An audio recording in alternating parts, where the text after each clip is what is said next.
Elizabeth Matthews, pool reporter, Fox 32. A question from David Palomino of Univision. Planning to extend that stay-at-home order? Am I planning to extend the stay-at-home order?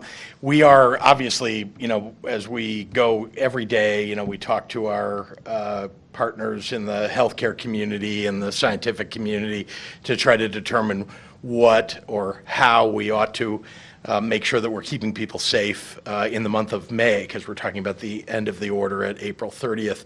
So we're continuing to do that, and we'll be making announcements about our decisions over the next several days, I'm sure, or over the next week. So this partnership that you have with the other governors in the Midwest, I believe it was the governor of Wisconsin extended his stay-at-home order. Do you follow suit? Do you take that into consideration when you're making up your own orders? I know you said that every governor is going to have, you're going to do your own thing with your own state, Sure. But do you take that into consideration? Well, I talked to a number of governors, and these are the governors that are, we're closest with. And so I certainly look at what they're doing, and I listen to them. They listen to me. They ask me questions along the way. And each of us have taken ideas from one another. I think what we're trying to do with the, collaborative effort together is to make sure that we're using similar criteria, right? It matters if your bordering states, if your region has sort of similar criteria. And I've talked a lot about these criteria over time, and some of them have as well. Testing, tracing, treating, those are all important things. Having widespread availability of PPE, those are all things that we share in common. And of course, protecting workers and customers.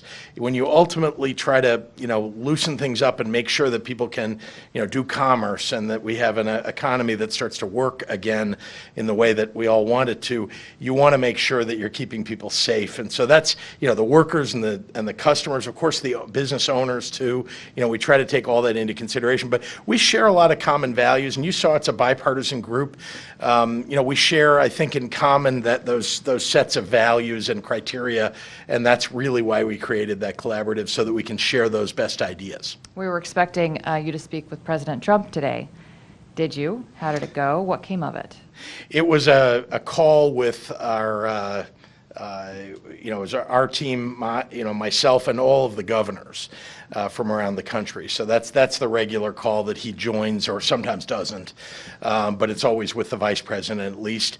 And so nothing, there wasn't anything specific that came of it. I was simultaneously, because it was a late call, so I was simultaneously preparing for this press conference and listening in on the call. So there was no guidance from the president about reopening?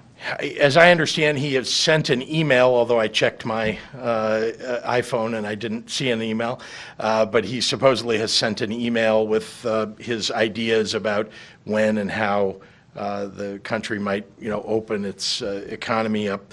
But as I've said many times at this podium, we're using the criteria that are set out here in Illinois, what's best for the people of Illinois, their safety and health, and listening to the scientists and the doctors. So to clarify,